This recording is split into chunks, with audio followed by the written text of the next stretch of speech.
आता शेतकऱ्याला कोणालाच पोरगी द्यावा वाटत नाही आणि रान असं वाटतंय, बायडाट्यावर रान असं वाटतंय, पण पोरगी रानात जाणारच नाही. 500 एकरवाल्याच्या बायका खुरपिनार बायाच्या पाठीमागे जात होत्या. 500 एकरवाल्यांच्या बायका खुरपिनार बायकांच्या पाठीमागे जात होत्या. अशा महाराष्ट्रातल्या मी कितीतरी पाहिल्यात. 10 एकरावाल्याच्या रानातच जाईनत. जरासं थांबा, तुमच्या पोरायला नाशिकला गटार उपशिल्याशिवाय पर्याय नाही.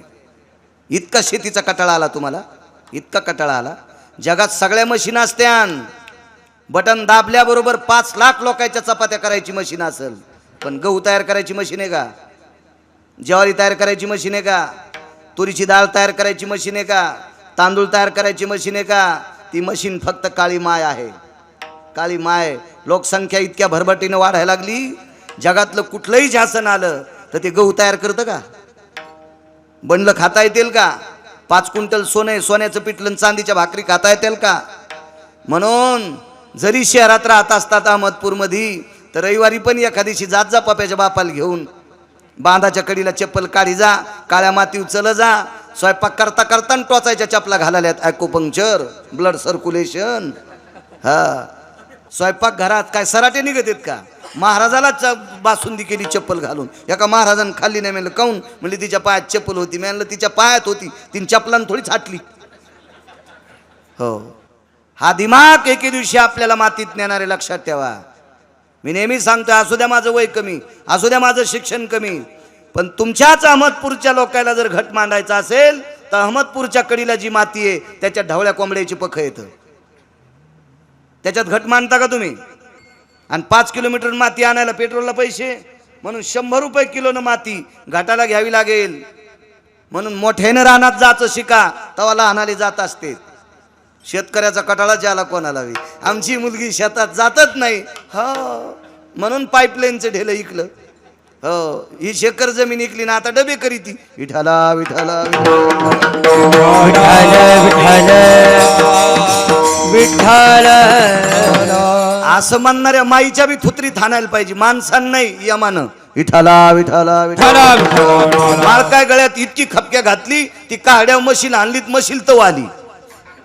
इतकी माळ ठोकर होती, इतकी माळ ठोकर. पण आचरण तपासायसाठी मशीन लावली तर मशीन जळून गेली. इतका भडवा होता तो. काय करायची ती एवढी मोठी तुळशीची माळ गळ्यात? फार इथून इथं गंध लावायलाय आणि निवळ उसातल्या डुकरापेक्षा बेकार वागायलाय. त्याला कोण किंमत देणार आहे? विठाला विठाला. या संप्रदायात अत्यंत कर्तव्याला किंमत आहे, कर्तव्याला किंमत आहे. काम ज्यानं जिंकला का तो माणूस मोठा होऊ शकतो. किती मोठा श्रीमंत असेल आणि काम जवळ घेतला की कामानं त्याचं संपलं. रावण किती श्रीमंत होता गोरटेकर परिवाराला सांगतो. गोरटे परिवाराला किती श्रीमंत रावण. रावणाची एक चौकट टिकल्यावर 35 आमदार होता येत होतं. कोणाची मायविली त्याच्या विरोधात फॉर्म भरायची. एक चौकट टिकल्यावर 35 आमदार. अशा 7 कोटी चौकटी होत्या. मी चौकटीचं सोनं सांगतोय, फक्त चौकटीचं. त्याचा छत नाही, त्याचे भिताडं नाही, त्याच्या कवाडाच्या फाळ्या नाही, त्याच्या खिडक्या नाही, त्याचा कंपाऊंड सुद्धा नाही. 269 किलोमीटरचं कंपाऊंड होतं. 4.5 फूट रुंदी, 11.5 फूट उंची. त्याच्यातला 2 फुटाचा कोपरा काढा तर तालुक्यातल्या प्रत्येक बाईला 1.5 छटाक सोनं देता येत होतं. तालुक्यात जितक्या बायका असतील ती एका बाईला 1.5 छटाक सोनं. कोणाचं बटन दाबीन ती? एवढा मोठा श्रीमंत रावण, पण कामाला फक्त 3 मिनिटं जवळ. पाहत्या रावणा काय झाले. किती श्रीमंत रावण, किती श्रीमंत. त्याच्या नगरीतल्या म्हशीला साखळ्या सोन्याच्या होत्या.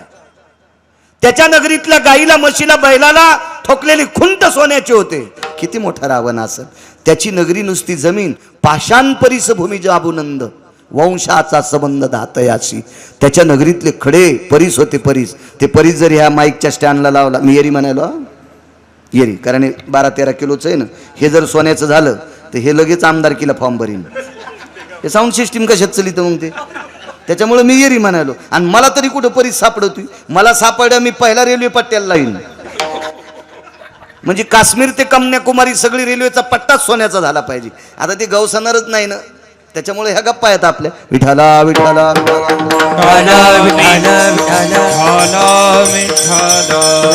मग एवढा मोठा रावण जर वाजला असेल तर कामानं आपण त्याच्या पायाला चिटकलेल्या मातीची सुद्धा बरोबरी श्रीमंतीत करू शकत नाही. आपली फार काय झालं श्रीमंती तर शेळीचं शेपूट आहे. आपली श्रीमंती किती माहिती आहे का? गाईचं शेपूट नाही, म्हशीची शेपूट नाही, गाढवाची पण शेपूट नाही, हत्तीची पण शेपूट नाही, शेळीचं शेपूट. शेळीची शेपूट किती जरी हल्ली ना तर पाठीवरली गोमाशी उठत नाही, तिथं रोग जातच नाही. ती किती येणार देऊ द्या शेळीनं, किती हालू द्या, पंख्याच्या पात्या इतकी हालू द्या, तरी पाठीवरली माशी शेळीला उठत नाही. आपली तितकी श्रीमंती आहे. आपण रावणाच्या पायाला चिटकलेल्या मातीची बरोबरी करू शकत नाहीत. एवढा मोठा रावण काम अंतकरणात आल्याच्या नंतर इतका पालता होतोय तर आपण कोण्या दरीत पडू याचा मेळच नाही. परस्त्री पेहरी छुरी मत लगावे अंग, दस शिर रावण के गये पर नारी के संग. इतका काम्या नावाचा हरामखोर व्यक्ती खराब आहे. विठाला विठाला. अजून एक मुद्दा सांगतो बापू. काम्या किती बेजार. आपल्याकडे मंत्र्याला किती, एका मंत्र्याला दिव्याला एक पद असलं एक दिवा होता पहिला, आता आहे की नाही मला काय माहित नाही, पण पूर्वीच्या काळात मंत्र्याच्या गाडीला दिवा असायचा. दिवा तर 222 एकट्याच्याच गाडीला दिवे. 222 पद एकट्याकडच असा एक मंत्री, त्याचं नाव इंद्र. हे तुमचे तरी कधी जातील येतील पद, त्याचं अजून नाही गेलं. गिरगावकराच्या नावानं आणि सांगितलं उद्या 12:30 वाजता गिरगावकर जाणार आहे. बरोबर 12:30 वाजता 500 डॉक्टर जरी आले तरी गिरगावकर जाणार. आणि 1 वाजता लगेच व्हॉट्सअपला गेले दिगंबर. या क्लिप टाकायला तर आकलीचे कांदेत नाही. दारू पिऊन मरणाऱ्याला बी गेले दिगंबर. हो हो हो हो हो हो हो. कुत्र्यापेक्षा बेकार जीव जगला त्याला बी गेले दिगंबर. यायला ये महानीने टाकणार यायला विठाला विठाला विठाला.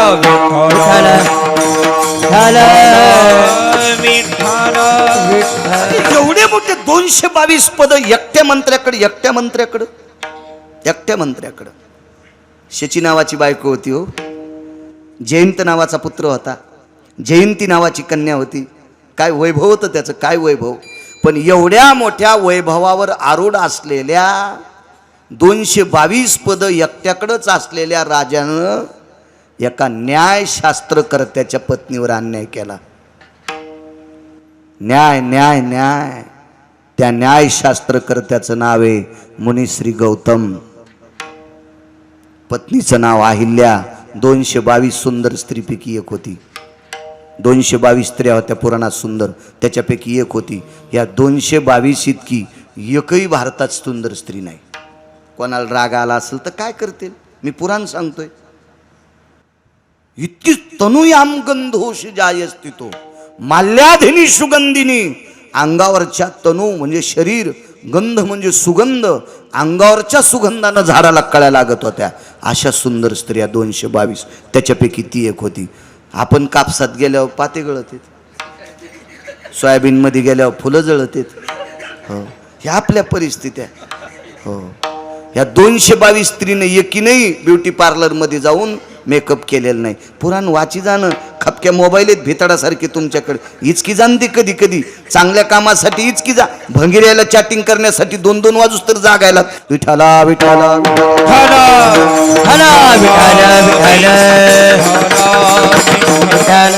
अशा पवित्र न्याय शास्त्रकर्त्याच्या पत्नीवर अन्याय केला. हो, 222 पद होते त्याच्याकडं. 222 काय बाई अधिकारी होती. 3.5 वर्ष वल्ला दुष्काळ पडला. वल्ला दुष्काळ. वल्या दुष्काळात फक्त साळी येत असतात, तांदूळ येत असतात. आणि तिनं त्या वल्या दुष्काळात तिच्या मुठीन तांदूळ पेरायच्या, मालकान तिफन हाणायची. आणि 3ऱ्या मोडानात तिफन गेली की 1ल्या मोडानातल्या साळी कापायल्यात होत्या. दुष्काळात साधू जगिले, दुष्काळात महात्मे जगिले, दुष्काळात येती जगिले, दुष्काळात संन्यासी जगिले, दुष्काळात बैरागी जगिले, दुष्काळामध्ये तुमच्या माझ्यासारखे गोरगरीब लोक जगिले. इतकी पवित्र स्त्री हो. तिचं नाव अहिल्या. हिच्यावर अनुचित प्रकार केला आणि या 222 पद असलेल्या 33 कोटी देवाचा राजा इंद्र याला भग नावाचा रोग झाला. कशानं? कामानं. पुढे एकदा ऐका, पुढे एकदा. विश्वाला शीतल प्रकाश देणारा चंद्र. काम्या किती खराब आहे बघा, किती हरामखोर आहे काम्या. काम्या नावाचा माणूस नाही म्हणालो हा. काम्या म्हणजे वासना, इतकी बेकार वासना, इतकी. विश्वाला शीतल प्रकाश देणारा चंद्र. चंद्राच्या प्रकाशानं कोणाचं अंग पोळलं का निळू? फक्त पोळत गाढवाचं. पोळत नाही पण त्याला वाटत. पौर्णिमेच्या दिवशी सगळे पटांगणात येते. 2 लोकांना चंद्र आवडत नाही. एक चोट्याला एक आणि गाढवाला एक. चोराला का आवडत नाही? त्याला माहिती आहे ना आपल्याला चोरी करायची, उजीड नसावा. वया 4 वयात त्याच्यासाठी खर्च केल्या मालकानं. वाचवा ना तुम्ही, वाचवा ना. सगळ्या गोळ्या घेतल्यावर रिॲक्शन येत असते. त्याच्यामुळे काही काही घरी गेल्यावर पहा, विठाला विठाला विठाला स्वतःला चंद्र आवडत नाही चोरी करणाऱ्याला. आणि गाढवाला काय वाटतं? गाढव पौर्णिमेच्या दिवशी तुम्ही मोकळे सोडा, जिकून भितडाची सावली पडती का तिकून उभी राहते. गाढवाला विचारलं लयच अंग पोळायला म्हणून पहा. हाव ना चिंचकर, वाचून सांगतो गळ्या शपथ, बापारे नाहीत. विठाला विठाला विठाला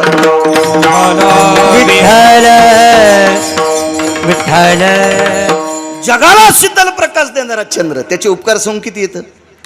सूर्याच्या प्रकाशानं वाढ होत असती, पण चंद्राच्या प्रकाशाशिवाय अन्न एकाही झाडाला फुल लागत नाही. एकाही झाडाला एका फुल लागत नाही, त्या अर्थी फळ लागत नाही. म्हणजे फळारोपण करण्याची ताकद चंद्राच्या प्रकाशात आहे. हो, याचं अमृत आपल्याला एक दिवशी कोजागरी पौर्णिमेच्या दिवशी प्राप्त होते. चंद्रामृत तृप्ती पारणे चकोरा, ब्रह्मराशी चारा सुगंधाचा, नैवम गांजा कसम लिखितम. हे काय गांजा वाढणाऱ्यानं लिहिलंय का? एवढी मोठी व्याप्ती चंद्राची. मग इतका मोठा पावरबाज, पुरुषार्थी, नाविन्यपूर्ण, जगविख्यात, लोकांनी नवाजलेला चंद्र यानं शहाणपणा केला. ज्या महाराजाकडे शिकायला गेला का त्यात महाराजाची पत्नी नेली. म्हणून चंद्राचं थुत्तर काळ झालंय.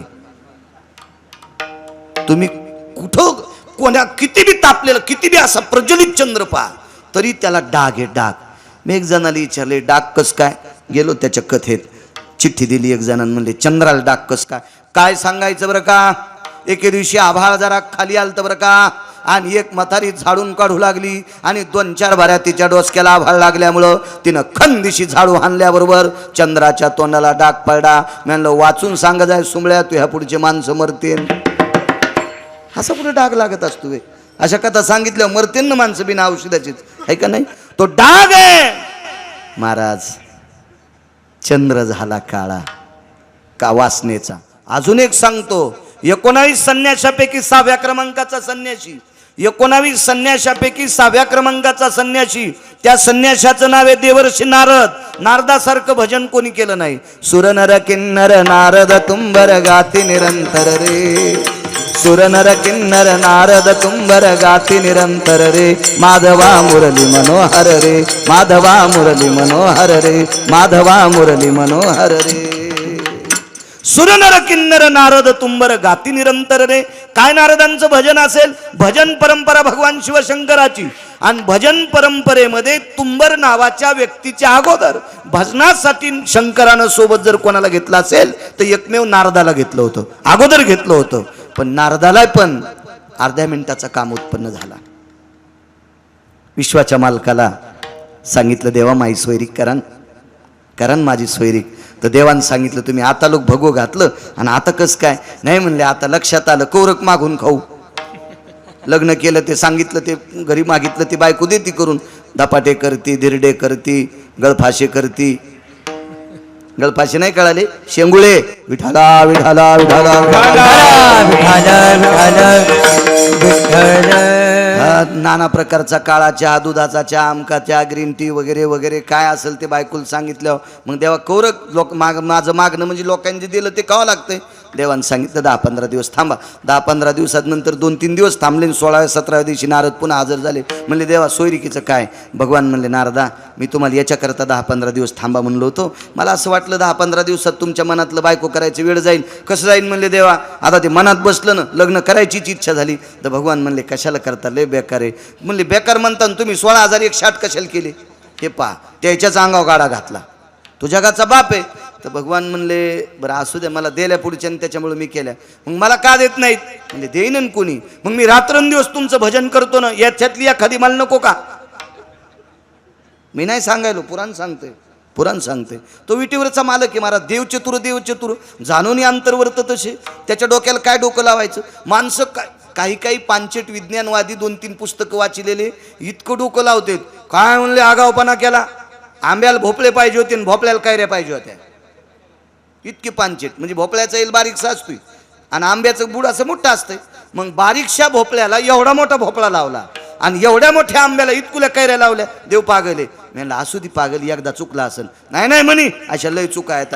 काय करायचं होतं म्हणी, ऐकायला नुसते कानाला छिद्र पाहिजे होते. हे कशाला दिले पाखाडं, याची द्याची गरज काय होती. म्हणलं तू आंधळा झाल्यावर चष्मा कुठं अडकी, तू खोट्या ठोकी तू का, चष्म्याच्या दांड्या अडकायला दिलं नाही. ते देव चतुरे महाराज, त्याच्या कशाला डोक्याला डोकं लावायचं. एक जण असंच म्हणला, देव येडा आहे म्हणला, आंब्याला भोपळे आणि भोपळ्याला कैऱ्या पाहिजे होत्या. काय करावं, मस्त झोपलं आंब्याखाली. आंबा पाडायला लागला होता. कावळे येत असते, पण कावळ्याला आंबे खाता येत नसते. कारण सांगू का तुम्हाला, आंब्याला आंबे पाडायला लागले की कावळ्याला एक रोग होत असतोय. तो रोग सांगताय तू का कोणता होतो म्हणून. किती कीर्तन ऐकले, काही काही कीर्तनकार मेले पण असतील तुम्हाला कीर्तन सांगू सांगू, आहे का नाही. तुम्ही त्याच्या मात्या केल्या असतील, अजून तरी तो रोग तुम्हाला सांगता यायचा नाही. सांगता की एखाद्या कोणता रोग होतो कावळ्याला. हा,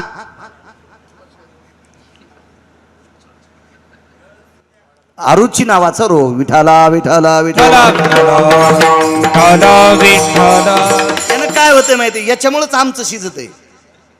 तुम्ही असं लक्षात ठेवत नाही ना, म्हणून आमचं शिजतंय. तुम्ही चांगलं लक्षात ठेवलं ना, आमच्या लोकांना नाशिकलाच जाणं इटं उचलायला. विठाला विठाला विठाला विठाला. तुमचं काम झालंय चोर पंक्चर. दुकानात गेल्या पंक्चर गवसनं आणि दारापुढं गाडी लावल्यावर हवा राहीनं. आरुची नावाचा रोग झाला. आरुची नावाचा रोग नुसता कावळ्याला राग येतोय म्हणून नुसत्या टोचणे हाणते आणि ते आंबे खाली पडिते. ती टोचणी हाणल्याबरोबर एक आंबा याच्या नाकाव पडला. जे म्हणला देव येडा आहे त्याला, नाकाव पडला आंबा. नाक आता एवढा मोठी कैरी फडेल दिवशी नाक फुटलं. आणि मग आरुची नावाचा रोग कवा जातो सांग कावळ्याचा, लिंबुळ्या आल्यावर. म्हणून मधल्या आठवळी सगळं खातो. मग विष्टेची आदा थरी आभास कर्मयुवरी, ते पडता या निजवरी तर रुची होय. हो, आणि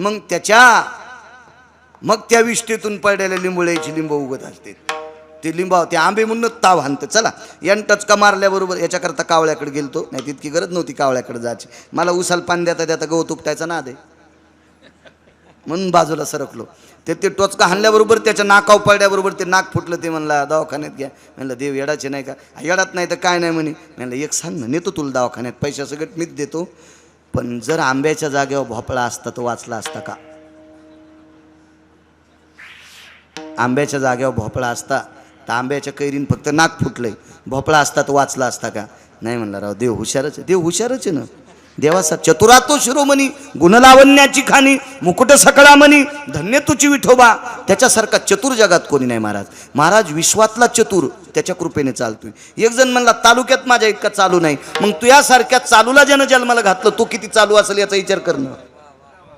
त्याचा हुशारपणा आपण कशाला मोजायचा, तो चतुर आहे. नारदानं सांगितलं देवा, मला तुम्हाला जर पत्नी आवडत नाही असं तुम्ही म्हणता, मग तुम्ही 16,160 केल्या, याच्यातली मला एखादी भगवान म्हणले मी जिथं नाही ती घेऊन जाय. असं आहे का हो. देव नाही अशी जागा आहे का. विठ्ठल जळी स्थळी भरला, रीता ठाव नाही उरला, आजम्या दृष्टीने पाहिला विठ्ठलची विठ्ठल, जळी स्थळी काष्टी पाशानी. सर्वत्र देव आपल्याला आहे, सर्वत्र सर्वत्र. तुम्ही पाहताल तिकडं देवे. मग त्याच्यात काय, तू काय कुठं नाही अशी कशी. मग या सगळे ठिकाण पाहिले. कंटाळले नारद एका याच्यामध्ये तीर्थामध्ये स्नान करायला गेले. त्या तीर्थाला शाप होता. या तीर्थात पुरुषांनी स्नान केलं की त्याची स्त्री होत होती. लगेच नारदाची बाई झाली.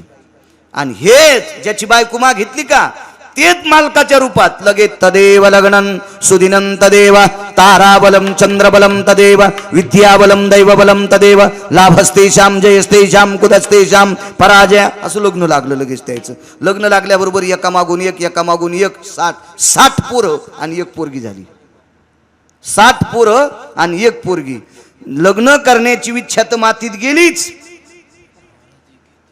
पण नारदाची नारदी झाली. आणि 60 पोरायचे आणि एक मुलगी, 61 लेकरायचे. बाथरूम काढू तर काही टॉयलेट नव्हते ना. कोणी नारळ फोड की शेंड्या घेऊन जात होते. त्या शेंड्यान ते टपर नव्हते, मोठ्याल्या डेऱ्याचे खापर होते माझ्या लहानपणी. त्याच्यावर आयुष्य गेलं काढता. कशामुळे नारदाची फजिती कामानं, कशामुळे चंद्राची फजिती कामानं. कशामुळे इंद्राची फजिती? कामानं. इंद्रा पडले भग चंद्र झाला काळा. इंद्रा पडली भग चंद्र झाला. इंद्रा पडले भग चंद्र झाला काळा. इंद्रा पडली भग चंद्र झाला. नारद चुकला जाळा भजनाचा. नारद चुकला ताळा भजनाचा. त्याला काळेपण आलं.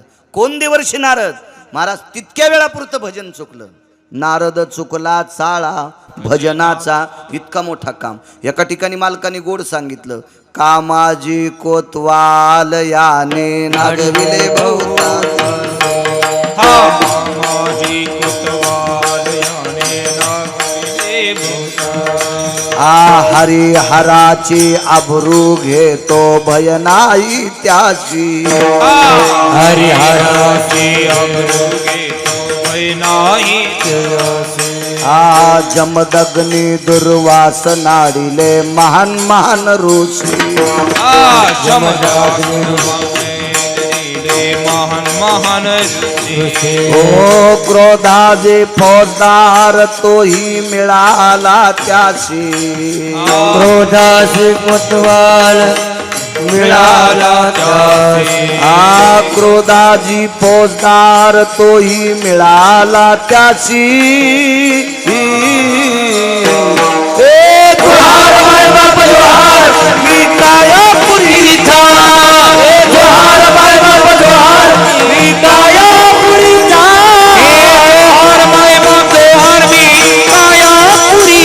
चार दोन श्लोक पाठरास करणारे दुर्वास असतील का?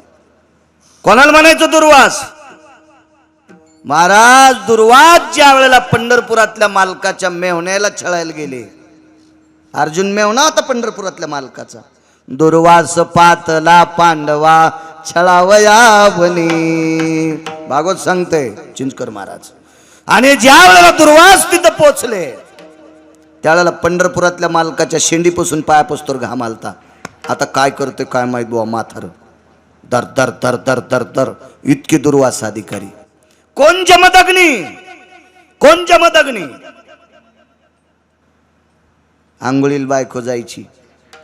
जमदग्नीच्या पत्नी आईसाहेब विश्वाची माय आंघोळीला जायच्या आणि येता येताना पदरात पाणी बांधून आणायच्या. पदरात, तांब्यात नाही, कशात नाही, पदरात, अंगावरच्या साडीच्या पदरात गोठुडं बांधून आणायचं. काय बाई असेल. आणि घरी आल्यावर ते पाणी मालकाच्या पायावर टाकायचं. एक दिवशी पाणीच आलं नाही.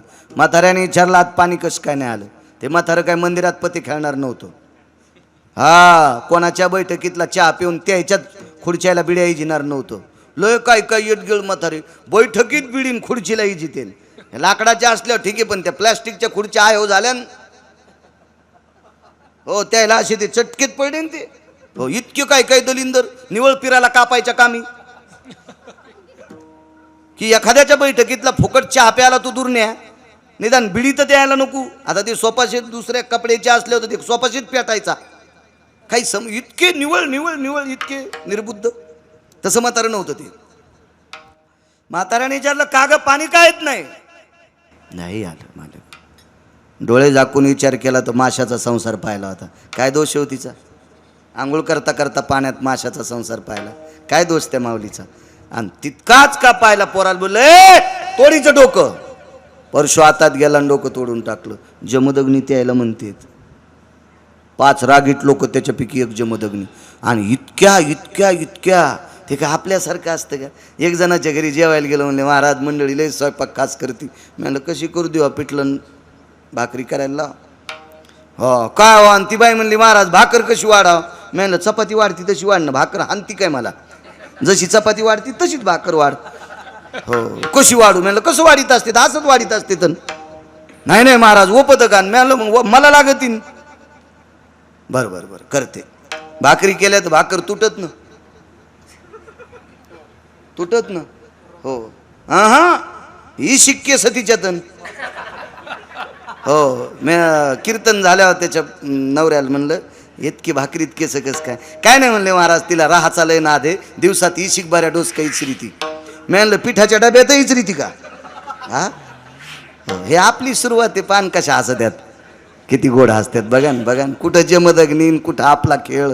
आपला खेळ सगळा असाच ममुल्या. विठाला विठाला विठाला विठाला विठाला विठ्ठल विठ्ठल जमदग्नी दुर्वास नारीले महान मान ऋषी हरिहराची आबरू घेतो.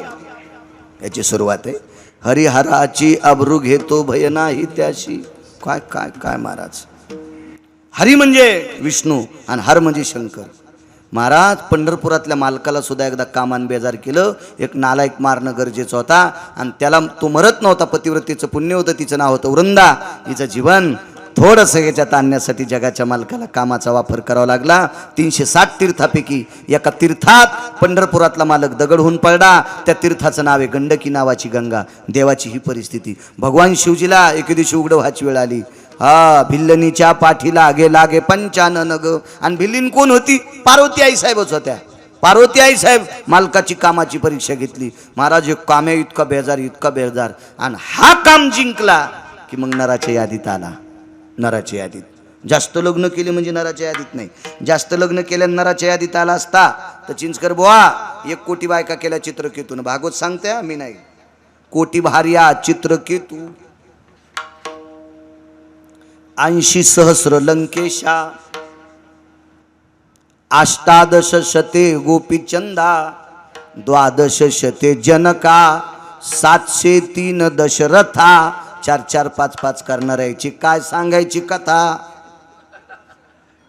1 कोटी बायका चित्रकेतूला 80,000 रावणाला 1800 गोपीचंदाला 1200 जनकाला 703 राजा दशरथाला. नराच्या यादीत नाहीत. नाही नराच्या यादीत येण्यासाठी काम जिंकणं अवघड आहे. काम इतकं अवघड बापू. काम किती बेकार बघा. एका महाराजाला 100 वर्षाचं आयुष्य. ए हरिबुवा 100 वर्षाचं आयुष्य का महाराजाला. हो महाराज तपासून जवळ गेलं पाहिजे. पाणी पिना छान के गुरु करणं पछान के. पाणी जर गाळून नाही पिलं तर उलटी संडास होती. आहे का बरोबर. पण उलटी संडास झाली तर डॉक्टर नीट करतील. पण महाराज चुकीचा भेटला तर पिढ्याने पिढ्या मातीत जात्यात. त्याच्यामुळे महाराज शोधून केला पाहिजे. पाणी पिना छान के गुरु करणं पछान के. हो तात्विक सात्विक सदाचारीची शेपूट धरली पाहिजे. हो भाई केलेल्या फुटक्या भांड्यात तुम्ही तूप टाका घासलेट टाका काही टाका गळूनच जातं. हा विठाला विठाला विठाला विठ्ठल विठ्ठल विठ्ठल विठ्ठल. एक ठराविक दिवस एखाद्या गोष्टीची मजा चलल. कोणी कीर्तनकार असेल, कोणी पक्वाद्या असेल, कोणी गायक असेल. एक ठराविक दिवस असते ज्या दिवशी देवाला सहन होणार नाही ती क्रिया संपली नीट नदीच्या कडेनं पळावं लागते. हो मग त्याला आवडणार नाही अशी अवस्था व्हावी होणी आपल्यावर ती वेळ येऊनी. वेळेत वेळेत वेळेत वेळेत वेळेत वेळेत आपले बाण घातले की मग जमीन वाहत नसती. विचित्र परिस्थिती सांगितली कामाची. मोठा महाराज एक 100 वर्षाचं आयुष्य. 100 वर्षाचं आयुष्य तर 100 वर्षातलं आयुष्य फक्त 10 मिनिटं शिल्लक राहिलं. 10 मिनिटांनं महाराज मरणार आहेत. या लोकातली यात्रा संपणार आहेत. महाराजाच्या पर्णकुटीच्या बाजूला विमान उभं आहे. 2 पार्षद आहेत. विमानाच्या पुढे पाय घड्या टाकल्यात. महाराज गेल्याच्या नंतर त्यांचा दिव्य शरीर जमिनीवर पाय टेकून न्यायचं नाही. स्वर्गातल्या पाय घड्या त्याच्याहून महाराज विमानात बसणार आणि स्वर्गात जाणार. 10 मिनिटं आयुष्य शिल्लक आणि 10 मिनिटाच्या आत महाराजाला तहान लागली. अरे पाणी देईल का कोणी. उठता येत नव्हतं. शिष्य जवळ नसते आणि शिष्याचं असंच असतं. खऱ्या कामाला शिष्य कोणताच नसतो. हो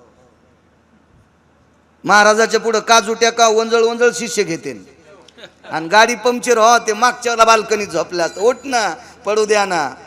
हो ड्रायव्हरनं बॅटरी धरली महाराज नट खोलायला आणि शिष्य माग झोपलाय. असेच असते शिष्य कोणाचे बी. हो मग त्याही महाराजाचे तसेच ना. तसेच एकही शिष्य हजर नाही. अरे पाणी देईल का कोणी. आयुष्य राहिले 4-5 मिनिटं शिल्लक. महाराजाच्या पर्णकुटीपासून रस्ता होता. काम्या किती हरामखोरे बघा. आणि याला ज्यानं जिंकले तोच नराच्या यादीत. बेकार किती आधी ऐका आणि मग ज्यानं जिंकले त्याचं चरित्र 5-10 मिनिटात ऐका. पूर्णविराम. 1 मिनिट त्रास देणार नाही आणि 11च्या आधी 1 मिनिटानं सोडणार नाही पुढं सरकणार नाही. ट्रॅक्टर किती महागायचं घ्यावा आपला बांधाला की वळीलं पाहिजे. विठाला विठाला विठाला विठ्ठल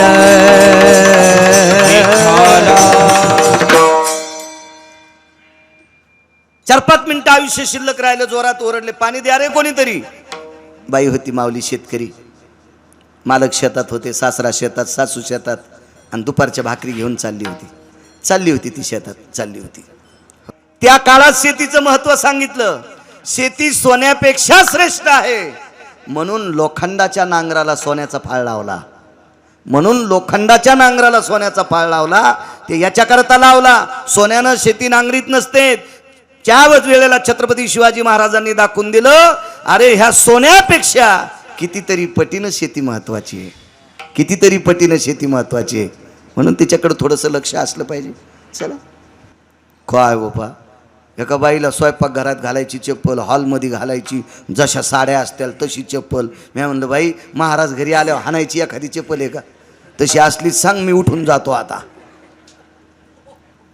काय ती बाई बरी होती, शेतात चालली होती सासऱ्याच्या, नवऱ्याच्या, सासूच्या भाकरी घेऊन. पण महाराजाच्या पर्णकुटीपासून रस्ता होता. आणि अजूनही सांगतो, वचवच बोललो म्हणजे माझ्या काय गोळ्या थोड्याच संपल्यात.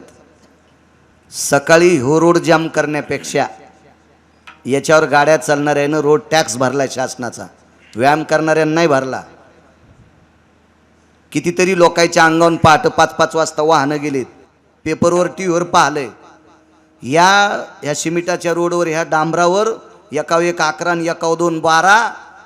हो, वाघोरीत अडकलेल्या सशानं हातपाय ताणल्यावर आणि त्याच्यावर हातपाय ताणून घेण्यापेक्षा अर्धा घंटा काळ्या मातीवर चला, अख्ख्या शरीरातलं रक्त शुद्ध होतंय. जाऊन पाय खदळ शेतात कसं होतंय तर बघा. ती बाई शेतात चालली होती आणि शेतात जाता जाता महाराजाचा आवाज ऐकला. आयुष्य 3 मिनिटाचं शिल्लक आहे. अरे पाणी देईल का कोणी? बाईनं टोपलं पर्णकुटीचं. काम्या किती बेकार आहे निळकंठ महाराज. ते टोपलं खाली टेकलं. बाई आतमध्ये गेली. अभिमान बुवा महाराजाच्या डेऱ्यातला पेला भरून घेतला, महाराजाच्या हातात दिला. महाराजाचं आयुष्य 1 मिनिटाचं शिल्लक. अख्खा आयुष्य धुतल्या तांदळासारखं महाराज जगले. काचासारखं निर्मळ जीवन जगले. स्फटिकापेक्षा निर्मळ जीवन जगले. सोन्यापेक्षा तेजस्वी जीवन जगले. हिऱ्यापेक्षा तेजोमय जीवन जगले. आणि अर्धा मिनिट आयुष्य शिल्लक राहिलं. आणि अर्ध्या मिनिटात महाराज म्हणले, काय बाई रूपवाने तरुणपणात भेटली असती तर हिच्या संग लग्न केलं असतं. तरी तपोबळी जन्मधरी, तरी तपोबळी जन्मधारी, तरी